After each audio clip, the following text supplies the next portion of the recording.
Okay, this is another broadcast of Quackaholics Anonymous, where I build the case that AA is a harmful religious cult that has damaged thousands of lives, that should not be the go-to standard for treatment in addiction, and I believe I build a very good case for why that is, where we deconstruct AA and all the logical fallacies and lies and harmful dogma that it imposes upon people, because you are not spiritually sick. You don't have a disease that has to be removed by a made up higher power spirit of the universe in the sky. And there's really nothing wrong with you other than the fact that you have an addiction, and there's other ways to break the addiction that are more rooted in reality and science than some outdated religious cult that engages in mind control tactics and gaslighting, manipulation, and allows for predators and bullies to go unchecked in those rooms, who get guru status because they can claim that they've been without a drink for double-digit numbers of years. And this week we're going to be addressing a word that I've heard a lot of people, myself included. In fact, I said it several years ago when I first left AA. A word that I really hate, a word that they've ruined, and a word that I said they kind of took from me. But I don't really feel that way at the present time, and I'm going to explain why. But before I get started on that, I always have to give my content creator shout outs for other creators who are challenging the 12-step dogma. And there is a new channel. I'm going to put the link in the description. It's Anti-AA Recovery. I think I said that right. I didn't actually write it down again, even though I promised to write it down. Don't hold it against me, but I will link the channel in the description. It's a newer channel I just discovered. They have several videos out that says that AA should be left in the past where it belongs, and I couldn't agree with them more. They have several short videos that take apart the dogma, that take apart the 12 steps. So I'm glad to add another content creator to the video description. There's more and more of us speaking up out here, and there needs to be more and more of us. I think we can actually change the narrative, because it's not policies and politicians who actually shift a narrative in the public perception. It's the people out there who express it through the artists, the filmmakers, and now the content creators, and many other ways that it can be done, that actually challenges the notion that of the meta-narrative that societies operate under. I could point out several famous examples, but I don't think I need to do that right now. I think I just need to give my shout-outs and get on with the topic. Maybe I can address that in a different video. But we'll start with Contempt Upon Investigation, the Tegan Osmond channel that talks about narcissism, the Recovery Rebellion podcast with Burn the Stigma. I was supposed to get in touch with her this week because I was actually off this Friday and was going to try to do a video collaboration this Friday, but I ended up not getting off this Friday, and I ended up working. I didn't get an opportunity to reach out again, but look for that in the future, because I would love to have an opportunity to do a video collab with her. She knows way more about harm reduction than I do. She's like light years ahead of me on all of this, and she does a lot of activism work as well, which I think is important also in challenging the narrative. Thrive Alcohol Recovery with Katie, who talks about the Sinclair method, and like somebody commented in my video not too long ago, you don't have to, your goal doesn't have to be total abstinence. In my case, it was a good idea because, for one thing, I won't go into a lot of detail on that right now. Abstinence from alcohol is more beneficial for me. I'm not saying that I'll never smoke marijuana again. I'm not going to say I'm never going to swallow a Delta 8 or something like that, because I did try that so-called marijuana maintenance at one point in the deal, and it's not like one drug leads to another or a gateway drug. That's a bullshit claim. Currently not actually doing that, but I'm just saying. Because that brings up to the next content creator around here, the Emma's Groupthink podcast. She's been on with Sobriety Bestie, who I was about to give a shout out to as well, and she's been on Burn the Stigma's channel, and she still drinks alcohol. And I'm not familiar too much with the podcast type universe because I'm an older guy, but yeah, give her a listen. I've listened to several of her shows. They're pretty good. And then, of course, we got Sobriety Bestie to give a shout out to, and Bobby C, Anonymous Addiction. Couple of books in the comment on the links from Dan Joyce and Dee Dee Stout, and a couple of more books that I would like to probably put in the in the video description, it's just I'm kind of running out of space, but keep the content creators coming and keep the books coming, and I'll figure out some way to do it. I'll pin a comment in the YouTube comments at the beginning of every video if I have to.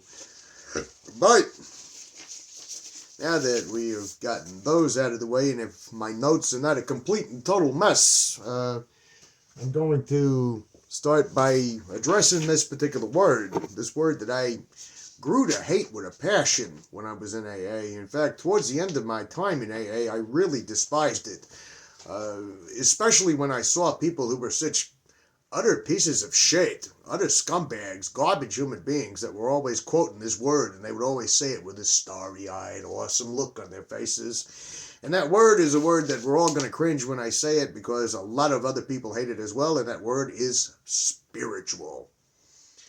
And it's a word I don't use anymore. For a long time I said we needed to find an alternate word for spiritual, because spiritual just pisses me off. Even when I hear someone say, well, spirituality, I immediately feel my blood pressure rise, and I feel my heart rate increase, and I feel a little bit of aggression stirring within my nervous system when I hear someone say spirituality, because I just hate that word.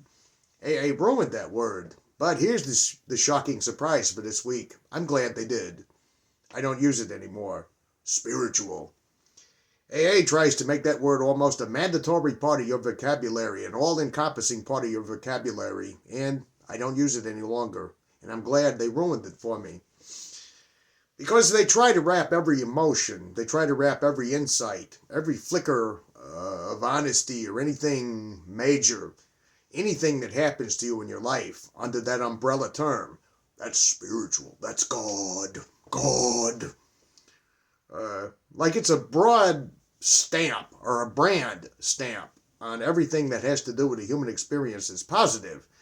Of course, if you do have anything positive going on in your life in AA, they'll tell you, well, that's not in the big book, that's not in the steps. Well, in other words, everything that comes out of the big book gets the term spiritual attached to it. Anything good in your life gets the word big book AA spiritual attached to it. Everything else is just discarded, because your whole life is meant to turn your brain over to another power in the universe that you can't properly define, that can be used by any name whatsoever, including garbage can, coffee cup, God, Jesus, Buddha, Allah, which pretty much means that there is no higher power, spirit of the universe. You're just putting a name, giving it a placeholder, doing all the work by quitting drinking, and then just giving all the credit to higher power placeholder. I can make a really good case for that, but the purpose of this video is to say why I don't use the word spiritual any longer and why I'm happy not doing it. If you talked about anything emotional going on in your life, if you were reunited with your long-lost children that you had lost due to addiction problems, whose custody had been taken from you, you were told that was God and spiritual. If you experienced a really good day, or you looked at a sunset, or you saw something really moving in a film that made tears come to your eyes, you were told God spiritual. Yeah, that's what we need to do, just cram it all into one nonsense term like Newspeak from 1984, God spiritual, because it's meaningless. And if you doubted anything, you were spiritually sick, maybe. Or if you did something terrible, you were spiritually sick. Or if you were having problems in life, it was an opportunity for spiritual growth. Spiritual, spiritual, spiritual, spiritual, spiritual, spiritual. Keep saying that word over and over again, and it gets more heinous, and it gets more grinding, and it gets more fucking irritating with every breath. It's a catch-all word, a catch net, but it's a trap, too. It stops meaning anything real over a period of time. It becomes the polite word for everything that they can't explain, but they don't want to examine it either. I do like one phrase that I heard Sobriety Bestie make in a video where I was actually having the discussion with her, where she said, they tell you not to have contempt prior to investigation. What they want you to have is belief prior to investigation. They want you just to swallow every horseshit slogan and say, yep, that's true, that's true, that's true. That's not called investigation. That's belief prior to investigation. That's a great term that she actually gave in the last video we did together. But the word is ruined for a lot of people trying to deprogram from the cult religion, or deconstruct it, or get away from AA, or recognize its harmful influences. And that's why I think it deserves an entire video topic in of itself. Because I'm not going to tell you to reclaim the word spirituality. I'm going to tell you to discard it. You don't need it. It doesn't mean, if the word spirituality had any positive meanings for you by the time you got to Quackaholics Anonymous will ruin that. Just like words like serenity and other things like that. And I don't miss it. Because whatever truth it's trying to pinpoint to, connection, wonder, self-awareness, I found it all elsewhere. In real conversations with real people, in real moments of self-examination, in moments that I didn't need to label as something sacred or something like that. And then I have to grab another note. They talk about a new freedom. They talk about a new happiness. But they sell it to you with fear and intimidation and control. They warn you, leave the program and you'll drink, you'll die. With us, it's just like that. In the big book, it says, jails, institutions, deaths, for disobeying spiritual principles. What the fuck is a spiritual principle if it's coercion? That's not really spirituality, in my opinion. If you look it up under any textbook definition, it's called intimidation. It's theology with threats. When they asked Plato a long time ago what philosophy was, he said it begins with wonder. AA wants to take away the wonder. It wants to slap a label on your wonder, and it wants to tell you, it's just God, it's spiritual.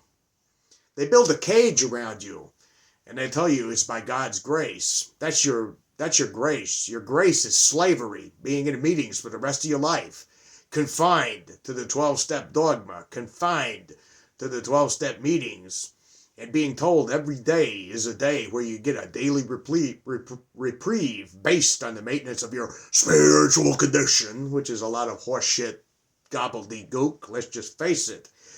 But that doesn't sound like grace. That doesn't sound like wonder. That doesn't sound like awe. That doesn't sound like connection. That sounds like being in a prison, a mental prison of torment. Even if the word spiritual has some kind of connotation for you, AA doesn't actually own that word. They've stripped it down to meaning obedience, painted over with a bunch of slogans. There's nothing divine or spiritual about being afraid of your next drink and being told that you're helpless and that you're worthless and that you're a sinner filled with character defects, in full flight from reality, outright mental defective, can't grow new legs, and all that other horse shit. That's just slavery. True wonder at things, like if you're really feeling awe at something that you're looking at. Even the big book tries, and it's in that god-awful chapter that I hate, we agnostics, that say, have we not ever looked at a starlit night? Have we not ever looked at a sunset? Yeah, I've done both of those things, and I didn't think about fucking AA or Bill W.'s blue book of bullshit or any of the rest of that. Because true wonder doesn't demand you surrender to it. A starlit sky does not demand you bow down to it and talk in self-abasement against yourself. There's nothing divine, really, in my opinion, about being fearful of divine retribution at every single turning point or every single place you walk, because you might have the wrong thought. You might do a thing called a character defect, which there is no such thing as a character defect. And I don't really feel there's anything sacred in being told that your feelings are irrelevant and you have to stuff them and you have to pretend they're not there. But they're okay when they come out in microaggression against a newcomer or someone relapsing or somebody, like that. But other than that, you're only supposed to be happy and serene and grinning when you're doing AA shit. So no, I don't use the word spiritual anymore. Because whatever they've tried to name it with, connection, awe, truth, I found those things elsewhere. I found those things in realism. I found those things in personal experiences that have done things for me that have changed my life. And I also found it in doubting. Spirituality. It's bullshit. How about words like wonder? How about words like love? How about words like awe? How about words like connection? But those experiences, they don't require spirits of the universe. They don't require gods. They don't require surrendering. They don't require cult dialect. Take that Carl Sagan dude who once said science is not only compatible with spirituality, it's a profound source of spirituality. I can't even say that quote without getting irritated. But what he was talking about really was awe, the feeling of standing beneath the stars and realizing you're a part of some vast thing that you don't fully understand. That's not necessarily something supernatural. That's not something divine. That's just reality. seeing things in this reality, that there exist things way beyond our perspectives that we can only begin to hint at or guess at to understand. AA's big book in the 12 and 12 equates spiritual with submission. God could and would if he was sought. That doesn't sound like a spiritual insight to me. God could and would if he was sought. Sounds like a theological ultimatum.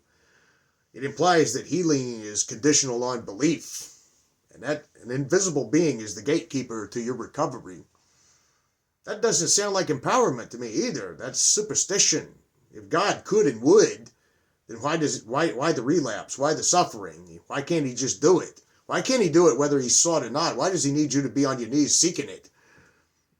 This isn't logical. This is just a lot of magical, supernatural thinking dressed up and disguised as some profound wisdom, what Daniel Dennett called a deepening.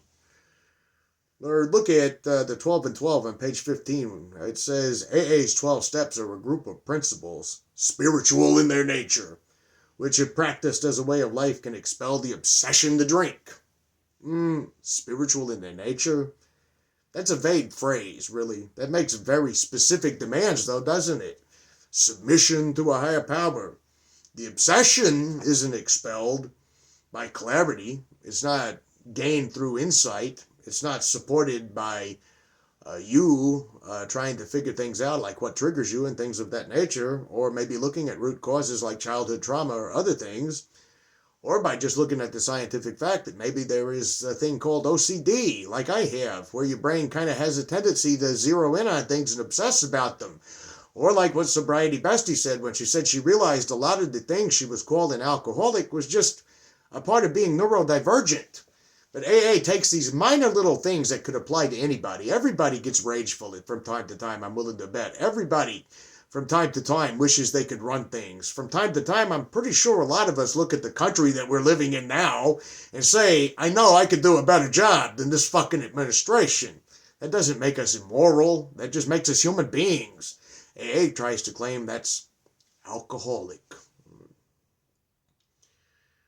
This isn't really a principle either. It's a prescription for conformity is what it is. Spiritual in their nature, which if practiced as a way of life can expel the obsession to drink. Recovery kind of deserves better than just a bunch of meta-fucking physical guesswork, does it not? How about we take a look at, and my note just slipped out of my hand there, I'm glancing down at. How about we take a look at that big book, page 62. The blue book of Bill's bullshit is what I call it. Try saying that really fast when you've had a few drinks and you might have some difficulty with it. I'm having difficulty with it sober. The blue book of Bill's bullshit. That's what I'm going to call it from now on. So it's not the big book, it's the BBBBB thing. Bill's blue book of bullshit. Selfishness is self-centered. That we think is the root of our troubles. You think it. You don't have any reason to think it. You're just making shit up. Okay, well then I don't have any reason to listen to you. Above everything, we must be rid of this selfishness. We must, or it kills us. God makes that possible.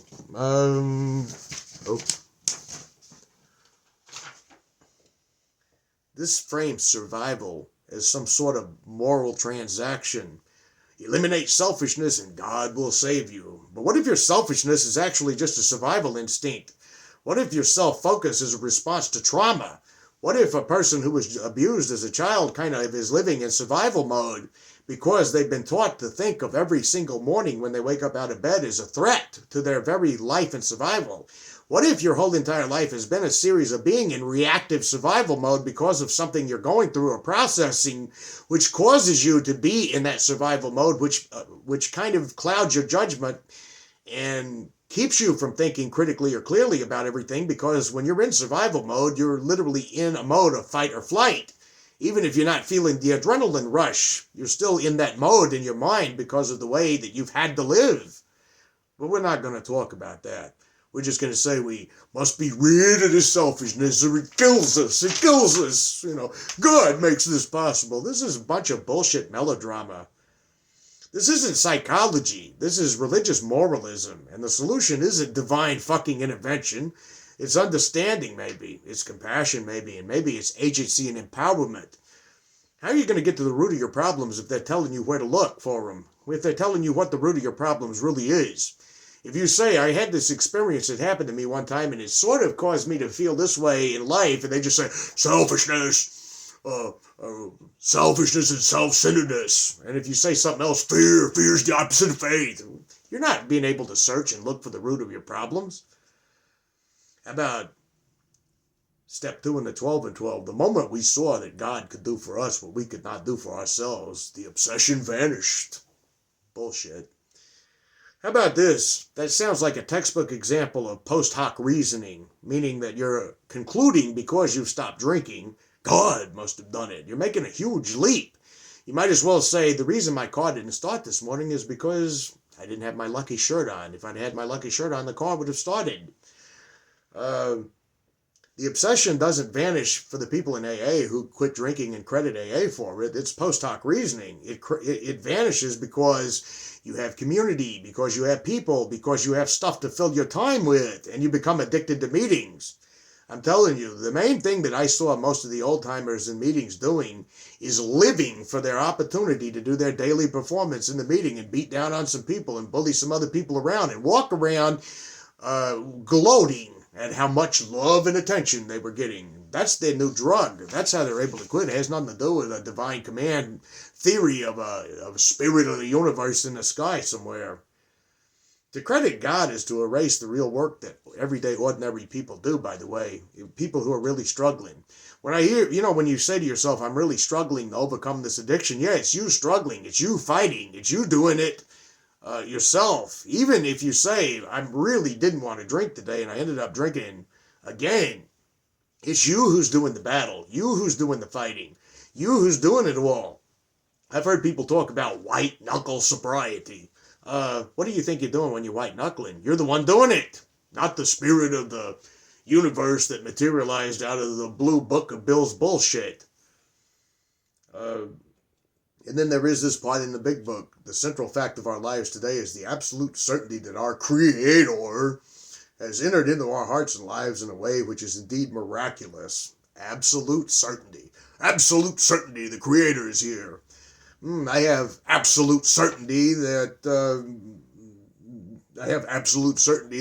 Italian TV show Gomorrah is the best series of all time. Doesn't make it true. Just means I thought it was a badass show. Absolute certainty of anything is not evidence for anything. But in this case, whether you're talking about an opinion, like whether Superman could beat up Batman or Batman could take out Superman, that's not really harming anybody. But when you put it in absolute certainty, like here, this is dogma, religious dogma, and calling it miraculous doesn't make it miraculous. This isn't a spiritual awakening. It's a theological claim, and it's wrapped up in a whole bunch of emotional, pleading language bullshit. If recovery is real, it doesn't need a lot of emotional pleading. It doesn't need a lot of shouting. It doesn't need a lot of gaslighting. It doesn't need a lot of all those other things. It's just true. Like, for example, I'm allergic to penicillin. It was given to me when I was 6 years old, and I almost ended up in a hospital.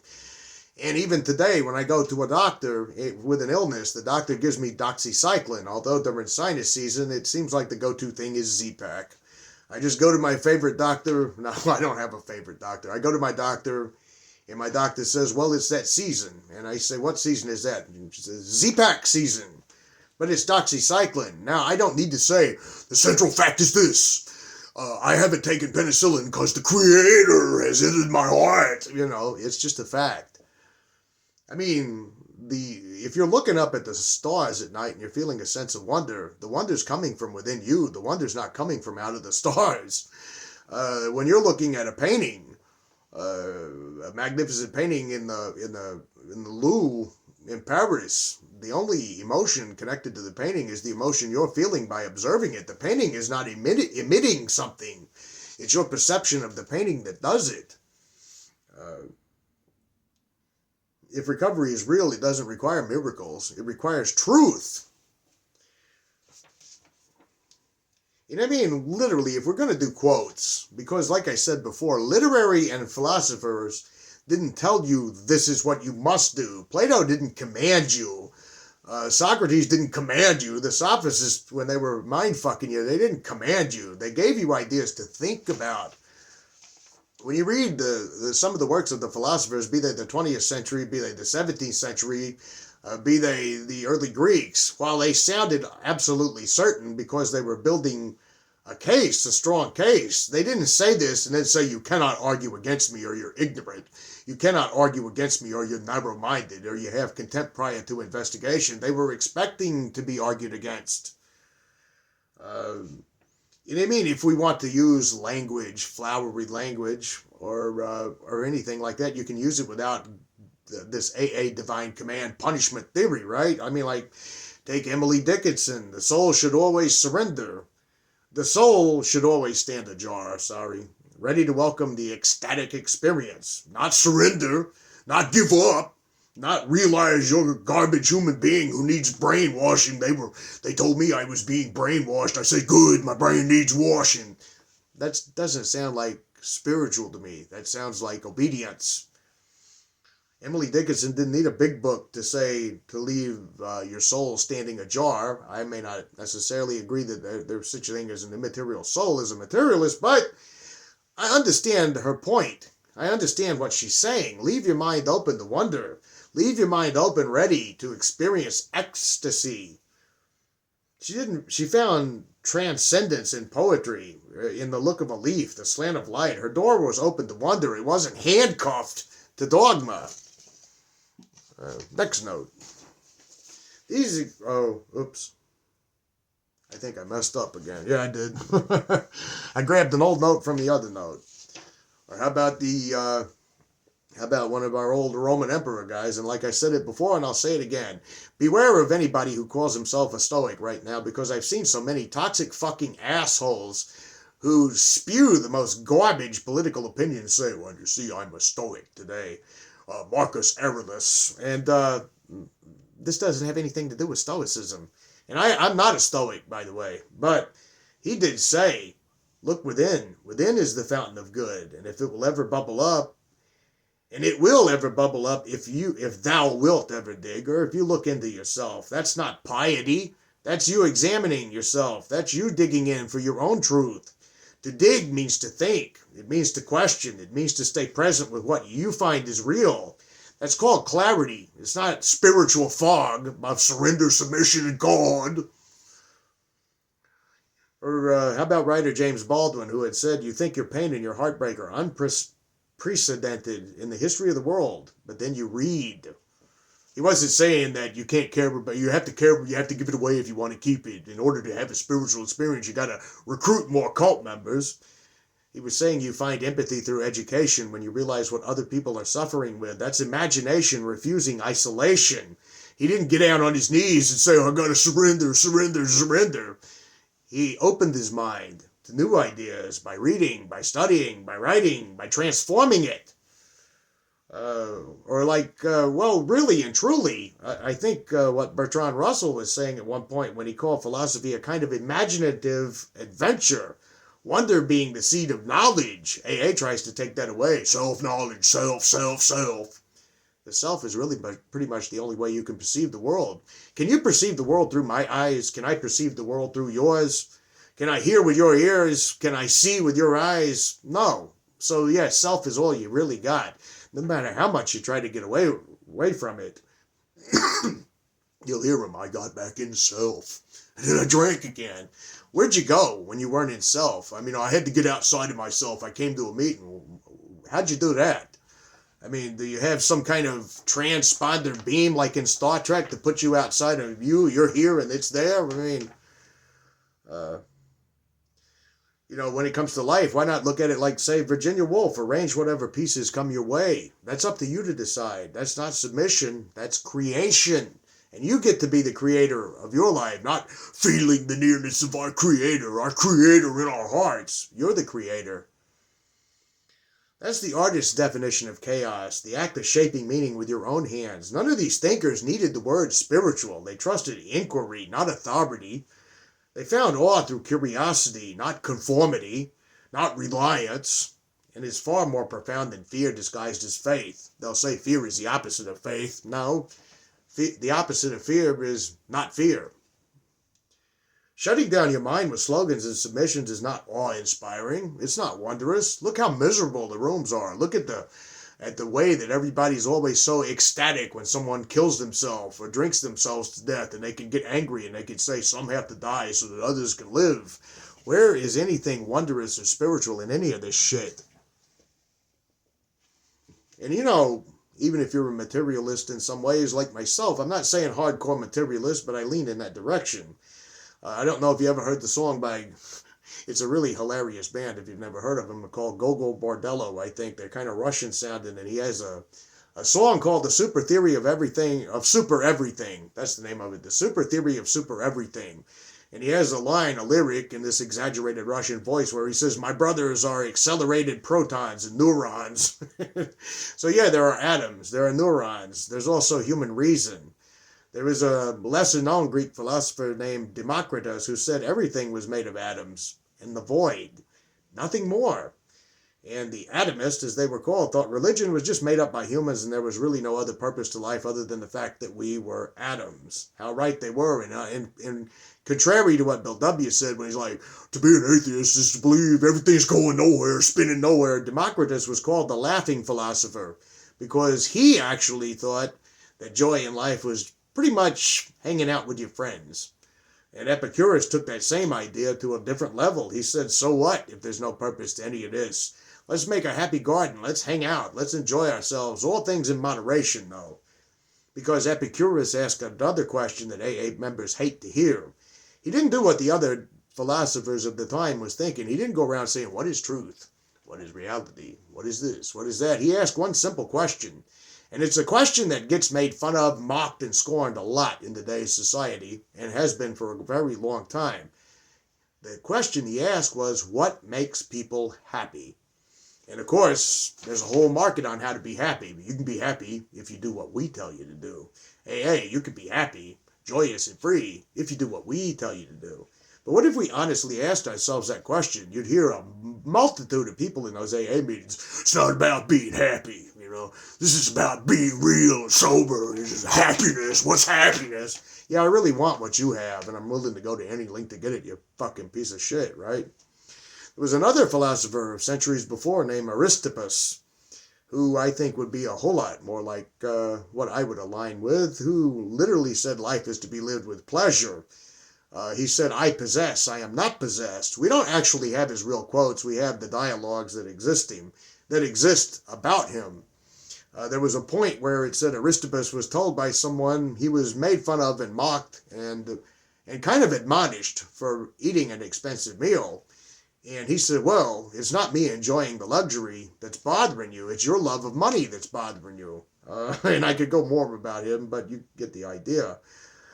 Intellect guiding the experiences of pleasure. Yes, savor, observe, choose, happiness, pleasure. Those are not bad words. They're not verboten. These guys didn't wait for doctrines, gods, slogans, or books, or dogma, or commands to try to validate what makes us happy, what gives us awe, what gives us delight. Centuries later, you have people like Sartre that says maybe we're kind of depressive because we are so radically free, which I find radically freeing, oddly enough. Camus just called it plain old absurd. And Derrida himself, Jacques Derrida, language doesn't really have a master. Words don't really carry sacred meaning. They carry the weight of what we give them. Meaning shifts, evolves, changes with use and time. So the word spiritual doesn't really mean anything. It just doesn't. So when AA tries to freeze the word spiritual in place, tries to make it holy, they're denying the very nature of the shifting landscape of language itself. If there is no cosmic purpose, as Democritus would have thought of, as Socrates would have thought of, as Aristippus would have thought of, then we're free to make one. We don't have to be like what Sartre thinks and thinks we're miserable because we're so radically free. We can embrace radical freedom. That's not despair. That's autonomy over your own life. In as so much as we can have autonomy over our own lives. We have no control over what's going on in the political world at this moment. We have no control over natural disasters. We have no control over a lot of things. But AA tries to trademark all of this. If you feel awe, it's spiritual. If you feel connection, it's spiritual. If you feel anything deep, it's spiritual. No, it's just called being human. And I refuse, I found my last note, it literally slipped out of my hand right there, to let a cult dictate or define what my experiences are, what my outlooks are, what my opinions are. I refuse to let a crowd tell me whether I'm right or wrong. My meaning isn't handed down. It's not commanded to me. It's built. I mean, even our old friend Democritus himself, out of atoms, out of thought, out of every small act, there's reason, there's kindness, there's ethics, words that we have invented, words that we give meaning to, words that we get to define. And that's not spiritual transcendence. That's just good old plain old human evolution. I started to say plain old fashioned human evolution, but I fucked it up. So no, I don't use the word spiritual anymore. And I don't miss it. Because the truth that it tried to point to, I found those truths elsewhere. In fact, I'll close with, that's fucking cult talk. Strike that from the record, I never said that. There is something that Simone de Beauvoir once said about freedom. And she said, a freedom which is only interested in denying freedom must be denied. I think that's really, really appropriate for what's happening today, what's happening in cult meetings and all the rest of it. So I guess I'll finish off this week with a quote from a subscriber, like I always do. I've not left comments on this channel, but I wanted to come here and applaud you for putting yourself out there. I think AA is the master of what current Gen Zers call word sandwich. I like the idea. It's full of cliches and platitudes. When those of us falling into alcohol abuse are susceptible to it, we end up buying this jargon. But honestly, I don't think anyone buys the full package completely. There's always something in the back of our minds telling us that we're being hoodwinked. I agree. I don't think a lot of those old-timer gurus and AA fanatics and true believers really totally swallowed this bullshit either. Just by the way I observed they act in everyday life. They knew every big book quote and every slogan on occasion, but they didn't actually... I never saw any of them wrestling with anything other than their next AA performance. But I have a lot of hope for Gen Z. I'm not like a lot of my other Gen Xers out there who's this fucking young generation. There's a lot of things that Gen Z has going for it. And yeah, I'm not going to disparage the younger generation. I think Gen Z will probably be a part of the doorway to get rid of this kind of rigid authoritarian control that the cult has had over the addiction narrative for so long, because you have the tools that we didn't have when I was growing up. We didn't have social media. We didn't have YouTube. We didn't have content creators. Whatever the media told you, whatever pop culture told you, you had to accept it as truth. Now you don't have to do that anymore. You can turn on the thing and you can find multitudes of opinions and multitudes of things that support whatever it is you're thinking. The only downside is misinformation, but misinformation is nothing new. Look up what happened with the Federalist Papers and James Madison in the early history of our country. The first thing they did when we almost had a hostile takeover of our government in the early days, the first thing they wanted to control was the newspapers. Yeah, there's truly nothing new under the sun. And if history teaches us anything about history, is that we don't learn from history. Gen Z has an opportunity, so use it. See you guys next week. Chime in on the comments. Let me know what you think. You still want to use the word spiritual, or you're pretty much saying, I'm over it now. Until next time.